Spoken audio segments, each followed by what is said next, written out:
জীবনের ছোট ছোট স্মৃতিগুলোকে বেঁধে রাখা বড় কঠিন দায়, তাই না? আর তাই তো আমরা চেষ্টা করি সমস্ত সুখের স্মৃতিগুলো হোক বা দুঃখের স্মৃতিগুলো সুন্দরভাবে সাজিয়ে গুছিয়ে নিজের জীবনের সঙ্গে সারা জীবন বেঁধে রাখতে। তো আসসালামু আলাইকুম, আজকে নতুন একটি ব্লগ শুরু করছি, নতুন একটি দিনের সাথে। সকলে কেমন আছেন? আশা করি ভালো আছেন, সুস্থ আছেন। আমার নতুন ব্লগে আপনাদের সকলকে জানাই অনেক অনেক ভালোবাসা। তো সকাল সকাল যেটা হয় নিত্যদিনের কাজ, সেটাই নিয়ে বসে পড়েছি। সকালবেলা উঠে দেখো ছেলেকে কিছুক্ষণ একটু হাঁটাহাঁটি করালাম, তারপরে সমস্ত কাজ ফাজ ফেলে রেখে আগে দেখো এক ঢিপ বাসন হয়েছে এখানটায়, কাল রাত থেকে যেহেতু ধোয়া হয়নি সেগুলোকে আগে ভালো করে পরিষ্কার করে নিলাম। আর আমি মনে করি এই কাজটা হয়ে গেলে না, দেখবে যে বিভিন্ন রকমের কোনো আর সমস্যাই হয় না। কারণ কি বলতো, কাপড় কাচা আর বাসন ধোয়া এই দুটো কাজ হচ্ছে একদম মানে মেন, যেটা আগে না করলে একদম মনে হয় যেন অনেক কিছু বাদ আছে। আর তারপরে যেটা হয়, বাচ্চা থাকলে হোক বা বুড়ো যাই হোক, কাপড় তো ধুতেই হয়, তাই না? মোজা চুস এখন ঠান্ডার দিনে প্রতিদিনই ধুতে হয়। আর এখানে বাবা দেখো হিসাব টিসাব করছিল, তো ভাবলাম বাবার সাথেও একটু গল্প করে নিই। তো বসে বসে আর গল্প কি করবো, বাবা তো ব্যস্ত। তারপরে মনে হলো যা, বরের দুটো কাপড়ই তো কাচিনি, সেটা হচ্ছে বরের দুটো জামা। আর এদিকে আমার ভাসুর আমাকে দিল সেন্টারের ডিম, যেটা আয়ন কোনটা বাবা, আয়নের মাথায় কি হয়েছে, চুল কোথায় গেছে বাবা, বাবা তুমি বাবা কোথায় আছে, যা যা ডিসুম ডিসুম করে দিব। আ কি আছে গো, কি যা বলছে, আসছি।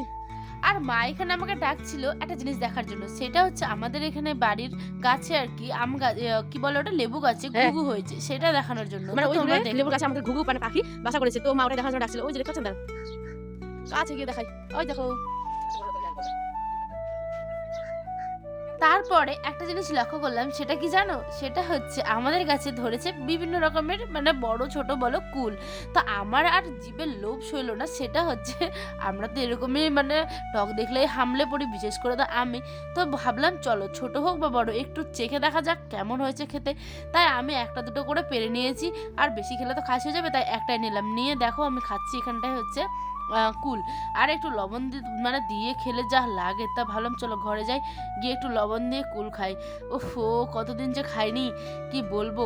আর ছোটবেলাটাকে তো বড্ড মিস করি গো, কারণ আগে যা খেতাম থেতলে টেতলে লঙ্কা লেবুর রস মানে তেল টেল মাখে, এখন অত সময় নেই, জাস্ট খেয়ে কোনো রকম দেখো আয়নকে নিয়ে লেগে পড়েছি। আমাদের উঠানে সকাল সকাল আজ রোদ উঠেছিল খুব সুন্দর। আর এখন বাজে 12টা 1টার মতো, তাই ভাবলাম বাবুটাকে স্নান টান করে দিয়েছি গরম জল দিয়ে, আর রোদের মধ্যে তেল মাখিয়ে দিচ্ছি। কেন বলো তো, শরীরটা না ওর কয়েকদিন ধরে মানে ভালো যাচ্ছে না, ঠান্ডা গরম যেহেতু ওয়েদারটা, সেই জন্য ওর জ্বর সর্দি একটু লেগেই আছে। তাই ওকে একটু স্নান টান করিয়ে ভালো করে আদর করে দিচ্ছিলাম। তারপরে মা বেটা মিলে উঠে লেগে পড়েছি খাওয়া দাওয়ার কাজে। আর এখানে ওর দাদি ওকে দিয়েছে পেঁপে, তাই ভাবলাম ও এক পিস খাক আর আমি এক পিস। আর ওই দেখো তোমরা দেখতে পাবে আয়নের দাদি বসে মানে কি কাটছে বলো তো, পেঁপে। আর পেঁপে কিন্তু সচরাচর এই সময় মানে অত খাওয়া যায় না, কেন বলো তো, ঠান্ডা পড়ে গেছে তো, এটা গরমে খাওয়াই ভালো। আর এখানে ছোট্ট বাবাটা উঠছে বসছে, এ হচ্ছে আমাদের বাড়ির সব থেকে ছোট্ট সদস্য। আর আয়নসানা এখানে বসে পড়েছে মুড়ি খেতে, তখন বাজে 3টের মতো। তো ভাবলাম একটু ওকে অন্যদিন সুজি করে দিই বা সেমাই করে দিই, আজ ভাবলাম যে না থাক, আজ একটু মুড়ি মেখে দিই। আর আমার ছোট্ট বাপটা কত যে এত আস্তে আস্তে বড় হয়ে গেল বুঝতেই পারি না। আর এগুলো যে কত মিস করব সে তো শুধু আমরাই জানি। আর দেখো নিজে নিজে চেষ্টা করছে খাওয়ার, পড়ে গেলে সেটা আবার বাড়িতে তুলেও রাখে। আর কার কার বাচ্চা এরমভাবে করে আমাকে কমেন্ট করে অবশ্যই জানিও। আর মা হয় এরম দৃশ্য দেখাতো ভাগ্যের ব্যাপার, তাই না বলো? আর তারপরেই লেগে পড়েছি রান্নার কাজে সন্ধ্যাবেলা। বিকেল তো হয়েই গেছে প্রায়, তাই আয়নকে ঠান্ডার জামা কাপড় পরিয়ে দিয়েছি। আর এখানে বসিয়ে দিয়েছি একটা সবজি। সবজি বলতে করব শিম আর আলুর একটা ভাজা। আর ঠান্ডার সময় তো শিম আলুর ভাজা খেতে বেশ মোটামুটি ভালোই লাগে, তবে আমার একটা খুব বেশি ভালো লাগে না, আমার বরের খুব পছন্দ। তাই ভাবলাম চলো চটপট করে চটজলদি এটা রান্না করে নিই, সেটা হচ্ছে শিম আলুর ভাজা। আর তার সাথে করব ডাল, রাত্রেবেলা সিম্পল একটা খাবার। আর তার সাথেই করে নেব একটা ডিম ভাজি। ডিম ভাজিটা আর তোমাদেরকে দেখানো হয়নি, কারণ আয়ান শোনার জন্য করব ডিম সেদ্ধ আর আমরা ডিম ভাজি। আর একটা কথা তোমাদের বলি, তোমরা অনেকেই আমার ভিডিওতে অনেক অনেক ভালোবাসা দিয়েছো, তার জন্য তোমাদের জানাই অসংখ্য ধন্যবাদ। আর সেটা কিন্তু মন থেকে। আর এটা হচ্ছে ডাল ঘুটা, ফিরকি বলি আমরা এটাকে। ডালটাকে ঘুটে বেশ করে ফোড়নে দিয়ে দিয়েছি, মানে সম্বাস দিয়ে ফোড়ন দিয়ে দিয়েছি। আর তাহলে চলো আজ এই পর্যন্ত, দেখাবে অন্য একটি ব্লগে নতুন একটি দিনের সাথে। সকলে ভালো থেকো, সুস্থ থেকো, আল্লাহ হাফেজ।